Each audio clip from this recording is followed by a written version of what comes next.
say it's Friday night.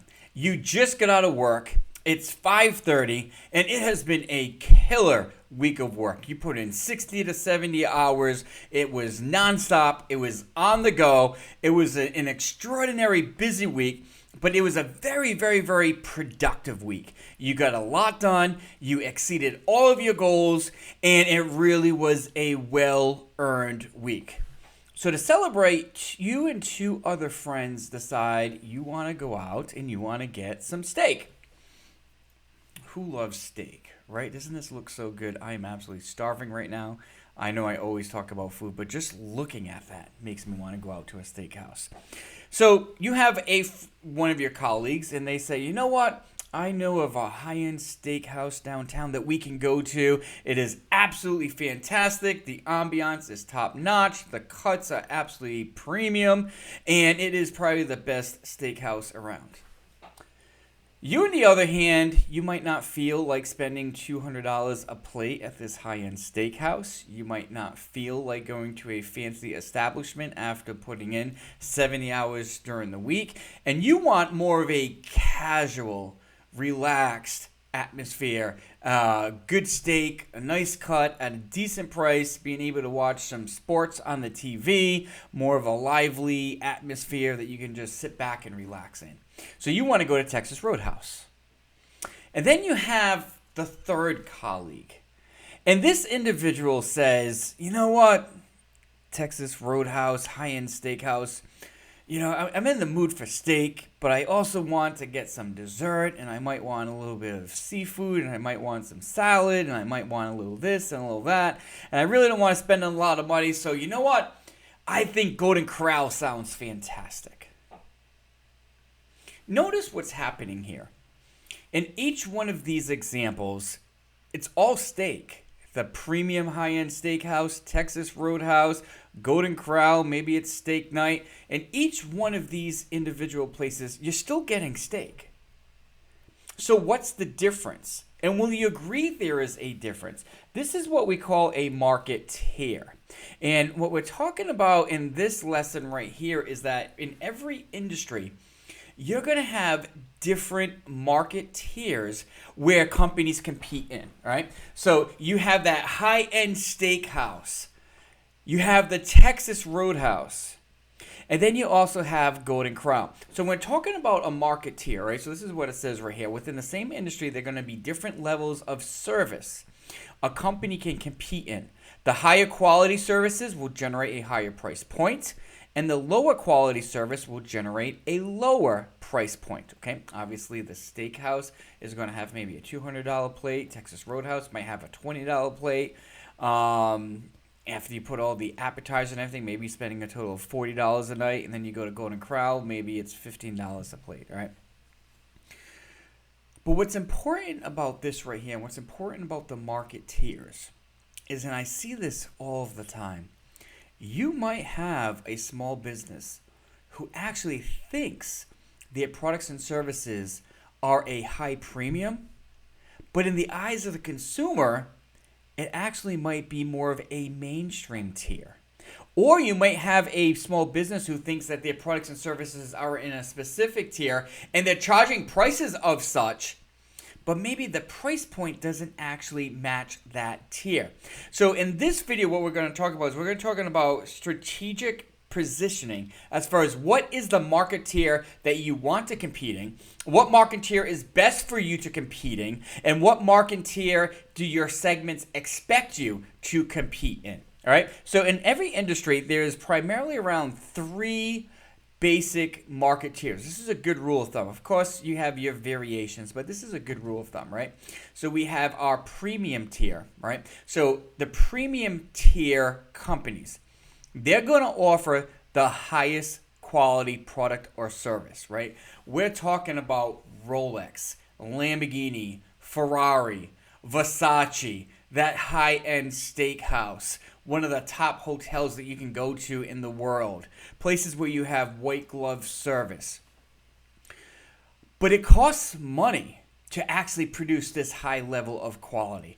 It produces a lot of staff. It produces training. It requires high-end materials. It incorporates high-end product design. So because of this, you're actually going to charge a higher price, obviously. Now, here's something that's interesting about the premium market, right?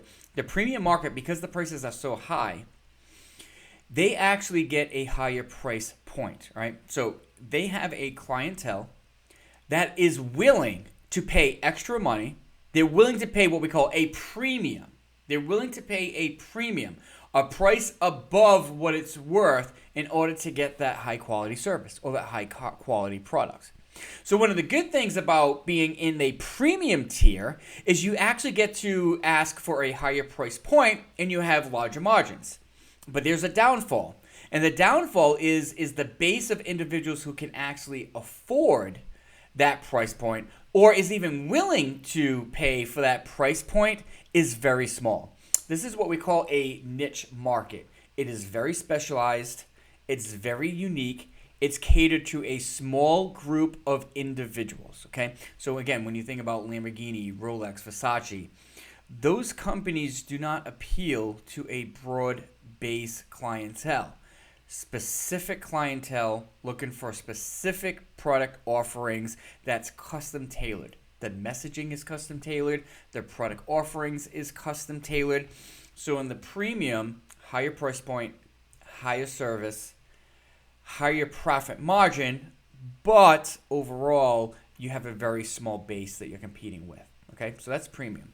Next you have mainstream. Now in mainstream you're going to have more of a solid product that works, that's the dependable, right? Now in this market right here in the mainstream, we're talking about Ford, Gap, Fossil Watches, okay, Texas Roadhouse. And in the mainstream, what you're doing is you're really offering a solid product at a price that the majority of people can afford. All right, a solid product at a price that the majority of people can afford. Now, when we're talking about the mainstream, this is by far the biggest target, the biggest number of people that you can go after. It is the largest customer base. All right, so you might have a moderate margin level. It's not going to be anything close to what the premium side has, but the base is so big. There are so many people in this customer base that you can go after. You actually make more profits in the long run because of the number of sales that you're going to make, okay? Now, not only can this actually be the most profitable tier in the long run, right, because you're going to get more sales at that moderate price point, but one of the downfalls is this is also the tier that's going to have the most amount of competition, okay? When you're talking about Ford, Ford has Chevy, Toyota, right? You have a lot of different brands that are competing for this base, okay? So you're looking at broad majority, broad markets, and pretty much because the market is so broad, you create more of a generic product, right? Your product offering and the features in your product isn't going to be as specific as a premium brand. Why? Because in the premium brand, you're only satisfying a small group of people. But in a mainstream, this product has to satisfy a lot of different people with a lot of different interests and a lot of different segments. So you have more of a generalized product and you're going after a larger base. And we're going to be talking about this more in detail in the product offering section, okay? Then the final tier is economy.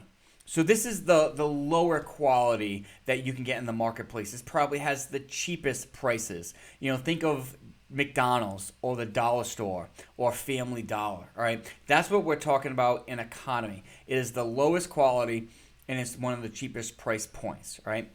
This tier has a very, very, very small profit margin. And the reason why is because prices are so cheap, you really do not have a lot of wiggle room, okay? So the price margin is very small. But because everyone can afford it, you're working on an economy of scale where you have a lot of sales that eventually builds up, okay? You have a lot of sales that eventually builds up.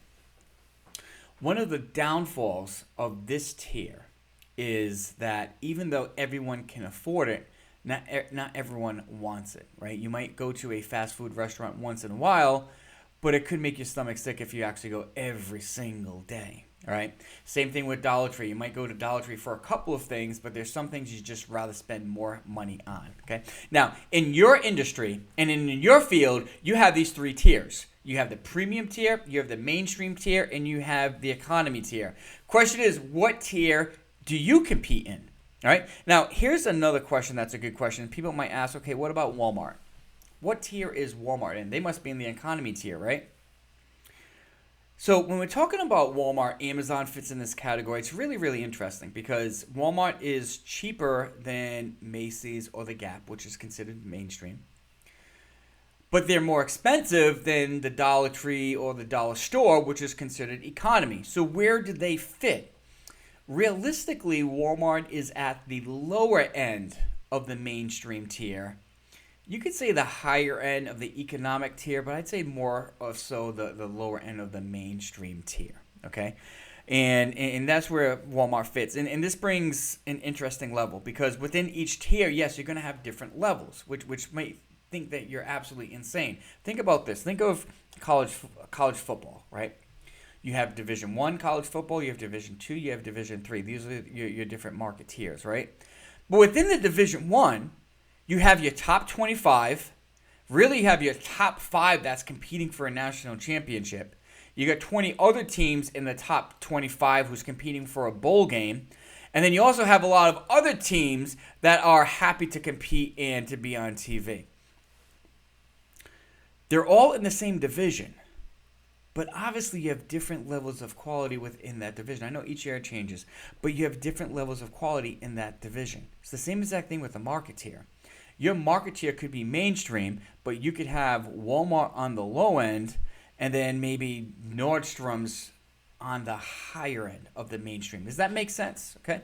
So again, this is important because you got to understand where you compete. Now, here's another thing that's interesting about Walmart.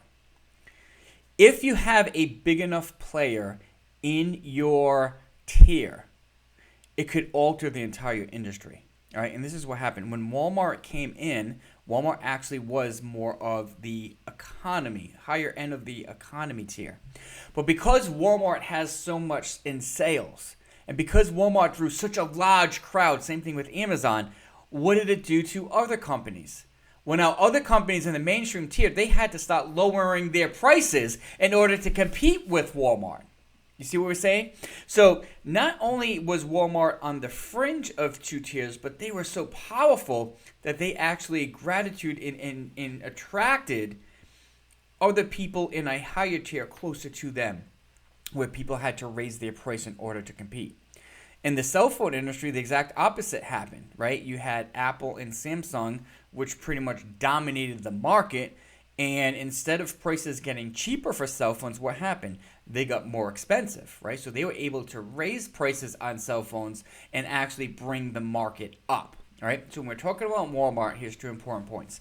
Number 1 is you have different levels within your tier, right? Just like Division I football. You have playoff teams, top 25, other bowl contenders, and then the rest of Division I, all right? Same thing in your tier. You're going to have different levels. The other thing you got to keep in mind with Walmart is if there is a player that's big enough, they can bring the entire tier down or they can bring an entire tier up. If a player is big enough in your tier, it could influence other people to lower their pricing, or it could influence people to increase pricing. Okay, does that make sense? All right, next one. This is a rule of thumb. It does not happen all the time, but it's a rule of thumb. Different tiers do not compete with each other. Different tiers do not compete with each other. Gap is not competing with Versace. Just like clothes that you can get at the dollar store or Dollar Tree or Dollar General is not competing with Versace. Texas Roadhouse, for the most part, is not competing with that high-end steakhouse, okay? Now, again, it's a rule of thumb. It's a rule of thumb. Different market tiers do not compete with each other, okay? There are 2 exceptions to this. There could be other exceptions. For the most part, there's 2 exceptions for this. Me, myself, I am more of a Texas Roadhouse guy. If you ask me 9 out of 10 times where I want to get steak, I'm going to say Texas Roadhouse. I love the atmosphere. It's laid back, it's chill, it's relaxing. I can watch TV, hang out with my friends, be loud, obnoxious if I want, wear joggers and a hoodie, right? I think the food's absolutely fantastic. I love the bread rolls and the cinnamon butter. But will I go to a high-end steakhouse? Absolutely. If it's a special night, me and my fiance, we might actually go to a high-end steakhouse. Will I go to McDonald's or fast food? Absolutely. If I'm in a rush and that's the only thing available, or if I'm actually craving a Big Mac or a Whopper or a Burger King original chicken sandwich, which I do crave every now and then, I will go there on occasion. So even though I'm more of a mainstream Texas Roadhouse guy, I will use the different tiers on occasion. Same thing with your target audience. Clothes. You might have someone that actually is more of a mainstream Macy's or Gap buyer. They might have a high-end designer bag or a high-end designer shirt. They might also have something really cheap that they bought at the dollar store to get work done in the backyard. All right, so you have your primary go-to, what you would choose most of the time, but there will be situations where you choose other tiers. All right, does that make sense? The other thing is if a tier is on the fringe, it might compete with the other tiers. All right, so Walmart, Amazon, they do compete with Macy's and the Gap. But they could also compete with Family Dollar at times. All right. So tiers do not. If you're in a different tier, you're not competing with other tiers, unless you have those situational experiences that we talked about, and also some companies that are on the fringe of two tiers. Obviously, they're going to compete with those around them. But the good rule of thumb is you're competing with companies that are around you in that tier. The important thing for you to do is to understand what tier you are competing in, so you know exactly who your direct competitors are, you know what offerings that your segments are expecting, and you know what they're expecting to pay as far as pricing goes. All right, does that make sense? All right, next one. Companies can shift tiers. Let me give you an example. You guys have all heard of Toyota, right? When Toyota first came to the U.S., they were actually in the economy tier. They were a value brand. They were much cheaper than the other manufacturers. They didn't have the bells and whistles. They were just known as a reliable, dependable car that you could get cheap that would never break down. All right? They were the economy brand. But in time, what happened is they started to incorporate popular features in the mainstream tier into their products.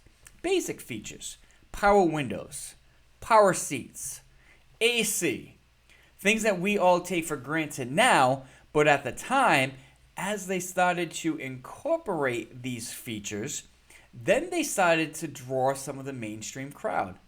They worked on their design. They worked on making a more comfortable car, a more competitive car. And then time over time, as they started to adopt features in the mainstream, now all of a sudden, they are directly on par with all of the other mainstream brands. You see Toyota and you think of Toyota in the same exact category as Ford, as Chevy, as Honda. All right, so you have companies that can shift. It is very common. It is very common for a company to start competing in the economy tier with the intent to actually go to the mainstream tier. All right, and why would they do this? Well, number one, in the economy tier, you're going to have less competition. You're not going to have the fierce competition in the mainstream. And if you're a new company, the least amount of competition, the better your chances to succeed. Right? Other than that, also in the low tier, those are the easiest customers to satisfy. It is not difficult to satisfy low tier customers. They don't expect to pay a lot, but they don't expect a high quality product. So especially if you're first starting out and you still need to iron some edges and you're still working out your systems and processes, if you do it with the economy tier, they're not as demanding. You can still perfect your business in that tier. So now the question is if you're in one tier, how do you jump to the next? Can you do it overnight? Absolutely not. Absolutely not. It takes time. So what you do is you actually look at, okay, what is happening in the tier above me? What's happening in the mainstream tier? In Toyota's case, it was power seats, power windows, AC. Can I actually incorporate any of these into my brand? And how exactly do I do that one step at a time? And then what you do is you start looking at, okay, what are some of the most cost-effective features in the mainstream that I can start incorporating into my brand? And allow me to do this one at a time, little by little. And as you start doing that, what you would notice is that more people will start becoming attracted to your brand. In time over time, as you continue to add more features one by one, little by little into your offering, now you start to elevate yourself into the higher brand. It can also happen on the flip side. You could start off as a premium brand and go down to the mainstream. Tesla is a perfect example of this. Tesla's still pretty much a premium brand, but they are trying really hard to get down to the mainstream. We got to work on the infrastructure of the charging ports. You know, there's a gas station at every corner. There's not a charging port at every corner. That is really what's holding them up. But the first Tesla that came out, very expensive, very premium. It was actually a hot rod. It was a roadster. Very few people could actually purchase it. Then the next series of Teslas, right, were extremely more expensive than the average car. Tesla does not want to be a premium brand. They want to be a mainstream brand. They want to be a brand for the masses.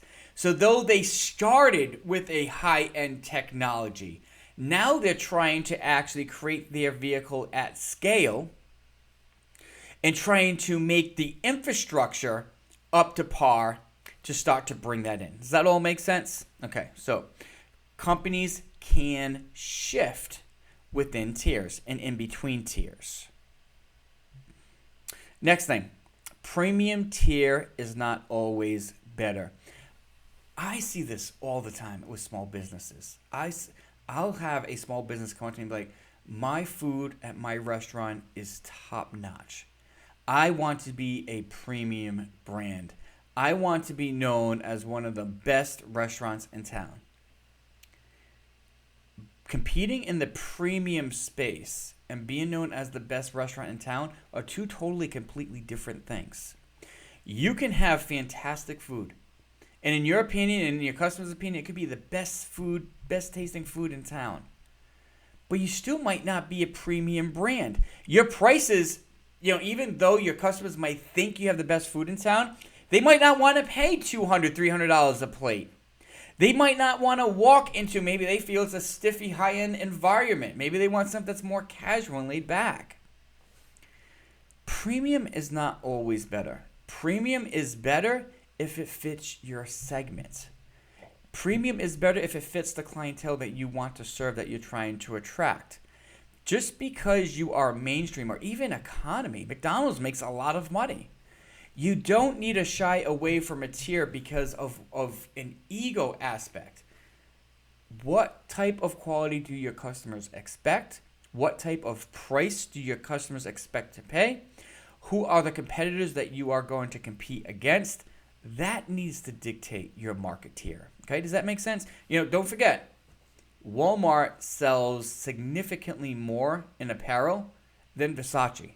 So premium is not always better. It is what is better for your business and what is better for your clients. Okay. Here's something that is really interesting. Market tiers can also help us identify emerging trends. Market tiers can also help us identify emerging trends. What was popular in the premium tier today could very well be popular in the mainstream tier tomorrow. Okay, take a look at this right here. The brown line is the premium tier. The green line is mainstream. Blue is economy. And then you have a little chart. The horizontal axis is time. The vertical axis is performance. Here's a basic concept.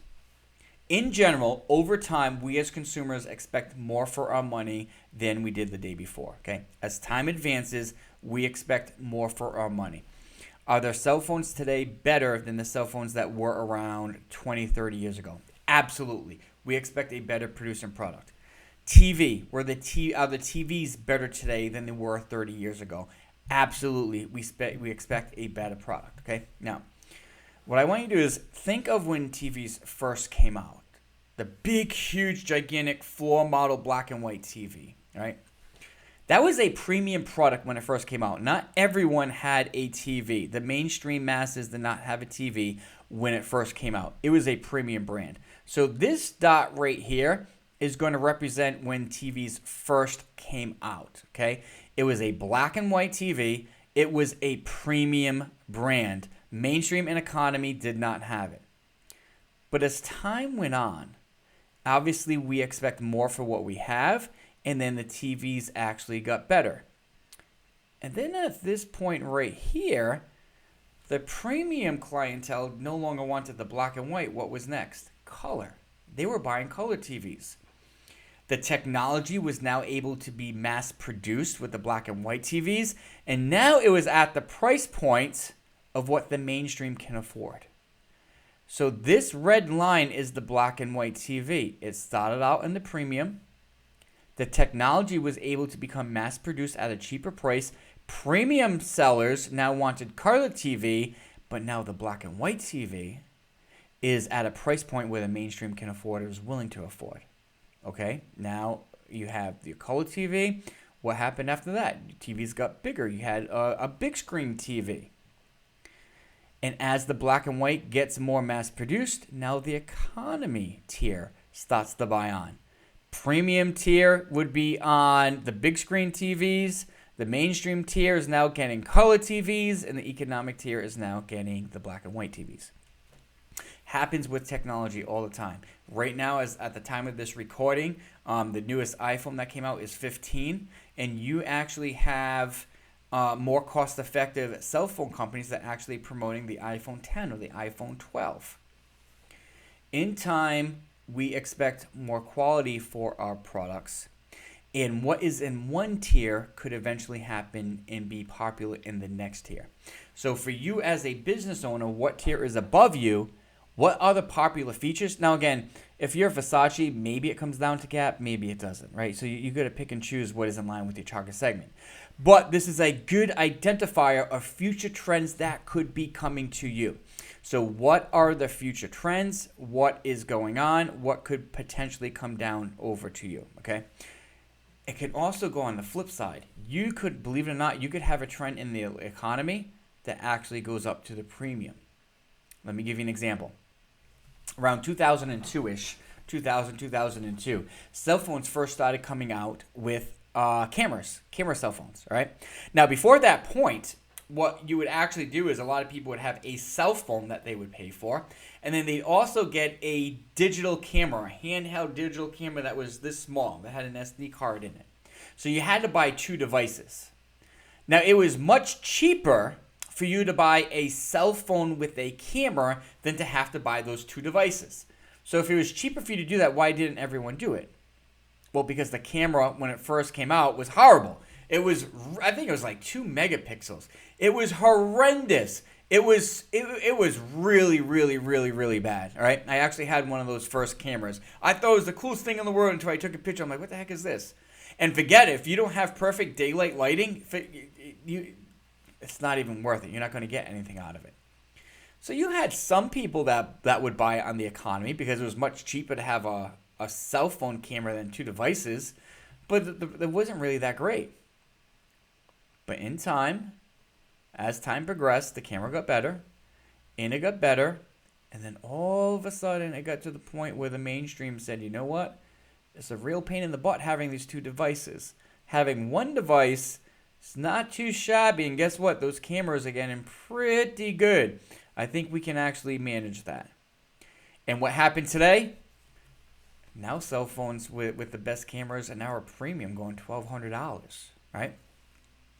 So the point of this right here is, you as a business owner, it's important for you to understand what market tier you're competing in, but also what is trending in the tiers above and below you.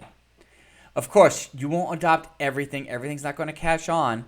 But be mindful of what's happening because that could catch on at future times. All right, does that make sense?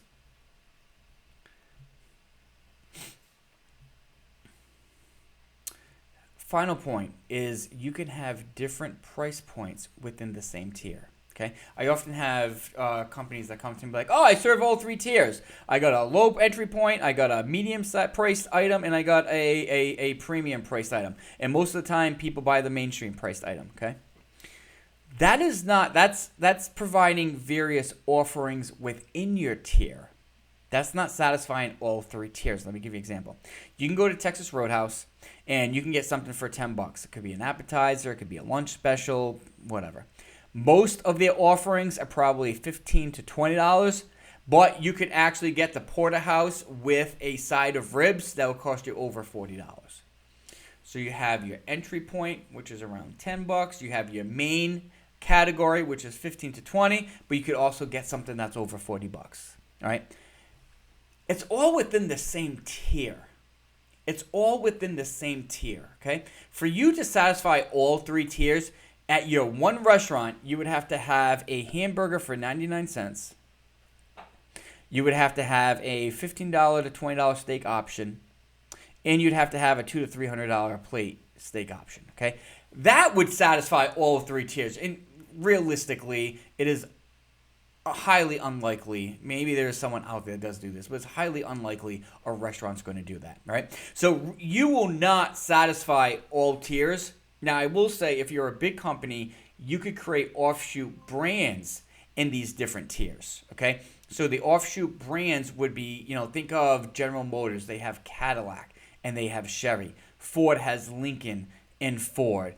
Toyota is Toyota and Lexus. You could have offshoot brands that compete in different tiers. But for one company and one brand to compete in different tiers, you're going to see that that's going to kind of conflict because they want different things. The higher end tier wants an expensive product of a high quality. The economy tier wants a cheap product at a cheap price, right? So you will have different entry points and different price points, but they're all in the same tier. That's important to understand. You will have different price points within your tier. Okay. That's a lot that we've talked about. Now, the question that we got to focus on right now is, what do we do? What are our action steps? What do we need to do? Okay, so step one. Step one is you got to identify your target tier. What tier are you doing business with? What tier are you doing business with? What tier are you attracting? Now, again, it's not what you want to be known as. It's not, I want to be known as the best restaurant in town. It has nothing to do with that. In the eyes of your consumer, are you mainstream, premium, or economic? All right, in the eyes of the consumer. And more importantly, in the eyes of your target audience, what do they want? Do they really want a high-end white glove experience for the restaurant? Or do they want a mainstream experience with fantastic food at a good price? Okay. If you go premium, you are top of the top, top of the notch. You are charging top of the notch. You are actually creating these fancy lattes for $15. All right, that's a premium. Are you really competing in the premium? Are you competing in the mainstream? Are you competing in the economy? What level of product service does your target audience expect? What price point do they expect? If they expect a mainstream price point, you're going to have to provide a mainstream product, okay? So the number one is you got to figure out, okay, what tier am I competing in? Next. What are other tiers doing? What are other tiers doing? Okay, this is really important because, again, like we said, this could help you understand what trends are emerging. What features are popular in the premium tier or the tier above you? What features are important in the tier below you? What features are gaining steam? Does it make sense for you to incorporate it into your business, right? Does it make sense for you to incorporate it into your business? What are others doing to help you with future trends? And then number three, this probably will not apply to most of you, to be honest with you. But are you looking to shift tiers? Are you looking to shift tiers? If you're looking to tier up, what features is the upper tier find popular that's in demand, what features are cost effective that you can start incorporating into your business now, and then little by little start incorporating those popular features more and more into those tiers as you move on, okay? If you're not looking to shift tiers and you're perfectly happy with who you are, McDonald's is not going mainstream. They're staying in the economic. Okay, that's just happening. Your high-end steakhouse is not going to try to be McDonald's. That's just not going to happen, right? Some of you might know your tier. You're happy with it. That's your space. That's where you're most effective, which is perfectly fine. So finally, this right here is our chart that we used in the last section, right? So your why, your who, connect. Now what you want to do, your action task, is for each segment, identify what tier they are in. Are they a high tier? Are they mainstream? Are they economy? You might find out that every single one of your segments is in the same tier. You might find out that some of your segments are actually in a different tier. You might even find out that some of the segments that might be doing business with you, they might not be the best segment for your business. And maybe, again, you're never going to turn them away, but maybe you don't want to create product offerings that are in line with them. Maybe there are segments you're trying to get that are in line with the market tier you want to get. You just haven't got them yet, all right? We're going to talk about that in future sections. So by the end of this video, this is the system that you want to have in place, all right? You want to know, you have your different segments listed out. Why will they do business with you? Who exactly are they? How are they connected? What market tier are they in? All right, guys, that was a long video. We got a lot of good stuff in there. But Bible verse of the day, Romans 12:13. Contribute to the needs of the saints and seek to show hospitality. Contribute to the needs of the saints and seek to show hospitality. What market tier is your target audience in? What hospitality, what needs are they seeking to be served? And can you serve them those needs in that hospitality at a price that they're willing to pay? All right, guys, that's it for today. Have a good one.